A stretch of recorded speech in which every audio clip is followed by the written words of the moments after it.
হয় নমস্কাৰ, এনি ভাৰত 24 চাই থকা প্ৰতিজন দৰ্শক মই স্বাগতম জনাইছো। কি উজনি কি নামনি সকলোতে ৰাসক লৈ ব্যস্ততা দেখা গৈছিলে আৰু সকলোতে যেন সৰু ডাঙৰকৈ ৰাস উদযাপন কৰা দেখা গৈছিলে আৰু সকলোতে যেন দেখা পোৱা গৈছে যে ৰাসৰ সামৰণি পৰিছে। আৰু মই যিহেতু এতিয়া উপস্থিত আছো নামনি অসমৰ বাণিজ্যিক প্ৰধান চহৰ বৰপেটা ৰোডত, আৰু বৰপেটা ৰোডতো 18 দিনীয়াকৈ বৰ্ণাঢ্য কাৰ্যসূচীৰে ৰাস উদযাপন কৰা দেখা গৈছে।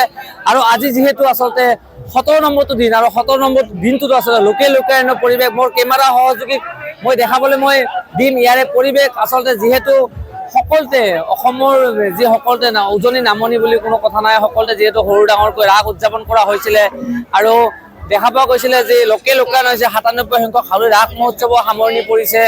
আৰু যিহেতু বৰপেটা ৰোডত যিহেতু 18 দিনীয়াকৈ বৰ্ণাঢ্য কাৰ্যসূচীৰে ৰাস উদযাপন কৰিছে, ইয়াত লোকে লোকাৰণ্য পৰিৱেশ। আৰু মই যাব খুজিম যিহেতু বৰপেটা ৰোড যি ৰাস মহোৎসৱ 96 সংখ্যক ৰাস মহোৎসৱৰ যি সভাপতি সম্পাদক মলত উপস্থিত আছে, মই তেওঁলোকৰ পৰা কিছু মন্তব্য মই ল'বলৈ চেষ্টা কৰিম। যিহেতু উজনি নামনি সকলোতে ৰাস সামৰণি পৰিছে, কি ক'ব, কেনেকুৱা অনুভৱ? কেনেকুৱা অনুভৱ মানে আপোনালোকে দেখিবলৈ পাইছে, লোকাৰণ্য হৈ গৈছে আমাৰ এই ৰাসস্থলীখন। আৰু বৰপেটাৰ সাৰ্বজনীন ৰাস মহোৎসৱখন এনেকুৱা যে সকলো ধৰ্ম জাতি নিৰ্বিশেষে এই ৰাস উৎসৱখন আমি পালন কৰোঁ। এইবুলি আমি 96 সংখ্যক ৰাস মহোৎসৱ উদযাপন কৰি আছোঁ। আৰু আমি আপোনালোকে গম পাইছে চাগে, আমি 18 দিনীয়া কাৰ্যসূচীৰে এই ৰাস মহোৎসৱখন অনুষ্ঠিত কৰিছিলোঁ। প্ৰথম 3 দিন ধৰ্মীয় ৰীতি নীতিৰে আমি স্থায়ী মন্দিৰৰ বজাৰৰ মাজত যিটো আমাৰ স্থায়ী মন্দিৰ আছে তাত 3 দিনীয়া কাৰ্যসূচীৰে অনুষ্ঠিত কৰিছোঁ। বাকী 15 দিনীয়া কাৰ্যসূচী আমি বৰপেটা ৰোডৰ ষ্টেডিয়ামত কৰি আছোঁ। আজি 17 দিন আৰু অহাকালি 18 দিন।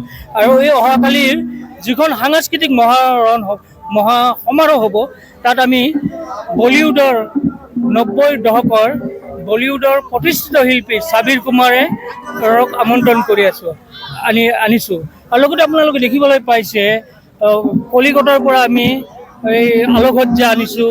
মৃন্ময় মূৰ্তিবিলাক বনাইছে এইবাৰ উৰিষ্যাৰ খনিকৰসকলে। আৰু দেখিবলৈ পাইছে বহুত জনসাধাৰণৰ আমাক সঁহাৰি দিছে। আৰু আপোনালোকক ধন্যবাদ জনাইছোঁ যে আপোনালোকে আমাৰ মাজত আহি যিটো প্ৰচাৰ চলাইছে 96 সংখ্যক সাৰ্বজনীন ৰাস মহোৎসৱ, আপোনালোককো এই চেগতে আমি ধন্যবাদ দিওঁ। হয়, যিহেতু এটা হাউলি বা বৰপেটাৰ আকৰ্ষণীয় কেন্দ্ৰবিন্দু হৈছে লটাৰী খেল, সেই লটাৰী খেলখন কিন্তু উচ্চতম ন্যায়ালয়ে যিহেতু সকলো ধৰণৰ লটাৰী খেল বন্ধ কৰিছে, এটা চিন্তা হৈছিলে যে ভক্তৰ সমাগম হ'বনে নাই, কিন্তু আমি দেখা পাইছোঁ যে ইয়াত লাখ লাখ ভক্তৰ সমাগম হোৱা দেখা পোৱা গৈছে। কি ক'ব? এইটো আচলতে লটাৰী বিশেষ ৰাস মহোৎসৱখন নহয়। আচলতে এইখন আমাৰ মেলা তথা ধৰ্মীয় ৰীতি নীতিৰে আমি এই উৎসৱখন পালন কৰোঁ।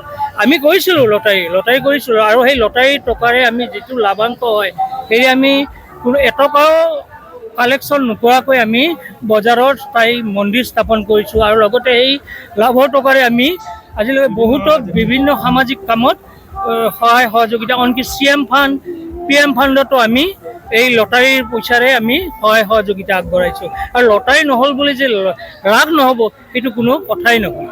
হয়, যিহেতু এইবুলি আপোনালোকৰ বৰপেটাৰ বিশেষ আকৰ্ষণ কি, ৰাসৰ আকৰ্ষণ কি? বিশেষ আকৰ্ষণ আপোনালোকক অলপ আগতে মই ক'লোৱে যে মৃন্ময় প্ৰতিমা এইবাৰ উৰিষ্যাৰ পৰা আনিছোঁ কাৰিকৰসকলক। আলোকসজ্জা আমি কলকাতা চন্দননগৰৰ আনিছোঁ। আৰু আমি বিশেষকৈ এইবুলি আমি অসমৰ বিভিন্ন বিলুপ্তি হৈ যোৱা সাংস্কৃতিক অনুষ্ঠানসমূহ তেওঁলোকক আমি ইয়াতে প্ৰদৰ্শন কৰিবলৈ দিছোঁ। যেনে পুতলা নাচ হওক বা আইসকলৰ নাম প্ৰতিযোগিতা হৈছে ইয়াত, শিশুসকলৰ বিকাশৰ কাৰণে চিত্ৰাংকন প্ৰতিযোগিতা, ৰবীন্দ্ৰ সংগীত, ভূপেন্দ্ৰ সংগীত, এই সকলো অনুষ্ঠান আমি মঞ্চত এইবাৰ অনুষ্ঠিত কৰিছোঁ।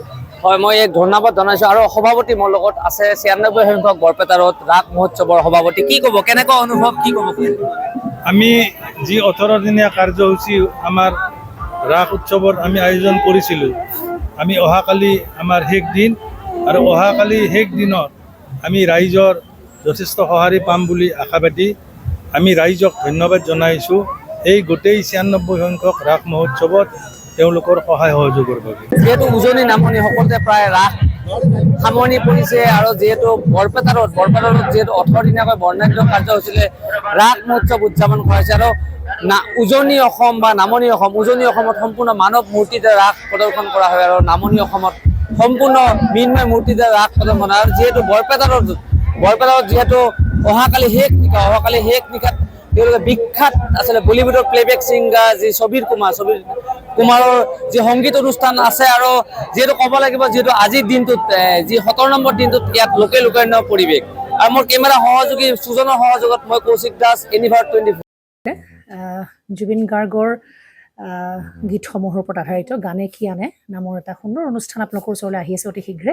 অহা 15 আগষ্টৰ পৰা ধেমাজিৰ পৰা প্ৰথম অডিশ্যন আৰম্ভ হ'ব আৰু সেই অডিশ্যনৰ যোগেদি বিভিন্ন কণ্ঠশিল্পীসকলে যিসকলে এই অনুষ্ঠানত যোগদান কৰিব বিচাৰে তেওঁলোকে এই অডিশ্যনৰ যোগেদি আগবাঢ়ি আহক আৰু জুবিন গাৰ্গৰ বহুত ভাল লগা গান আমি সদায় শুনি আহোঁ আৰু আপোনালোকৰ যদি ভাল লগা গান থাকে জুবিন গাৰ্গৰ আপোনালোকে গাই ভাল পায় তেন্তে অডিশ্যনত যোগদান কৰক। মোৰ ফালৰ পৰা আন্তৰিক শুভকামনা থাকিল এই সম্পূৰ্ণ অনুষ্ঠানটোলৈ। ধন্যবাদ।